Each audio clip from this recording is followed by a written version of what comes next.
Hello and welcome to this lesson on solving inequalities with the unknown, normally x, on both sides. Again, as I said in my previous video on inequalities, on bracketed inequalities, as long as you can solve equations, you'll be fine with these, okay? They're very basic. Okay, so here's the first one. Look, notice here we got x on both sides of the equation. And remember, these inequalities behave just like equations. And you should know how to solve something like this from previous years. You should know that, remember, if you've got x on both sides, you take all the x's off one side. All right, in fact, I can take two x's off both sides here, okay? I can't take five x's off both sides because there's only two here. So take two x's off both sides. 5x take away 2x is 3x minus 7. Obviously, these two x's are all gone. And you're just left with positive 33.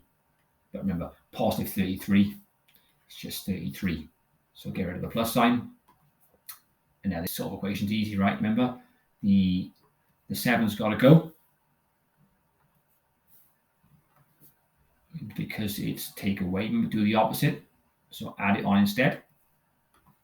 So you get 3x is bigger than or equal to 33 add 7's 40 here. Oh, I think this one's actually going to be a nasty little fraction here, but it doesn't matter, okay? Because normally now, remember now, so my arrows are terrible today. We want to divide by the 3, wouldn't we? We want to divide by 3. Okay. Now I'm pretty sure that 3 doesn't go into 40. So I'll tell people I want to do this. All right. Obviously, if I had a calculator, you could work it out, couldn't you? But I know the answer, okay? The two decimal places, this is 13.33, the 2dp.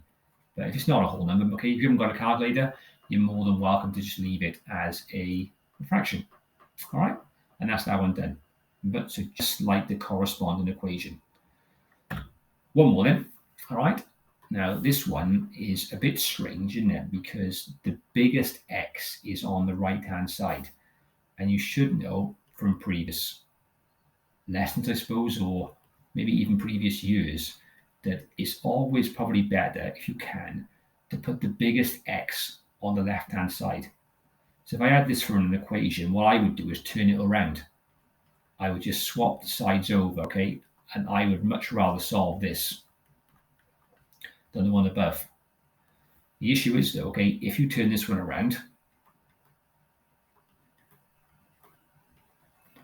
then you may realize that there's a bit of a problem here.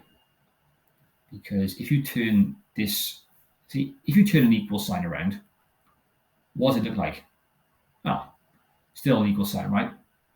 But remember, if you turn around this symbol as well, it doesn't look the same. So if you are going to turn an inequality around, you need to turn the symbol around as well. It's a common error there, okay? So be careful.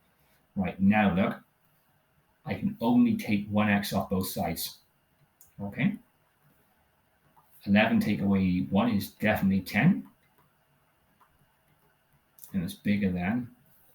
All these x's now have gone. And you're just left with positive 21. That's just 21. Now you would add on the 979. Remember, if it's positive, you take it away. If it's negative, you add on. You always do the opposite. So 10x is going to be bigger than, I think, 1,000. Yeah, 21 add 979 is 1,000. And this time, okay, we want to divide by 10 now, don't we? And this time it actually works. Well, it works, in a nice way. So 1,000 divided by 10 is 100. Okay? X is bigger than 100. All right? Maybe I should have shown this one in one of the examples, like sort of, say you ended up with an equation like this, for example, 5x plus 9 is, doesn't matter, less than, let's say, what should I say, 24 maybe? Then obviously, when you get rid of this 9, you would take it away. Remember, you're always doing the opposite. All right? So you get 15, etc. but you should know about this from previous work on equations anyway. Okay. Right then, so for the main task, there's not many to do because they're quite similar really. I would definitely recommend turning around this one and this one. Okay, and remember that x means 1x. All right, so have a go at these now, okay, and then come back when you're ready so you can mark your work. Okay, welcome back. Here's the answers. Okay, I've shown all my steps. I've got my answers in yellow. All right. Yeah, so the answers are there. The last question is the only one that gives you a fractional answer. If you did have 7/4, that's also 1.75 if you want to use a calculator to make a decimal. Okay, so hope you have some success with this. Yeah, they're the answers to mark what you've done. Thanks for listening. Thanks for watching. Stay safe and see you soon. Thanks.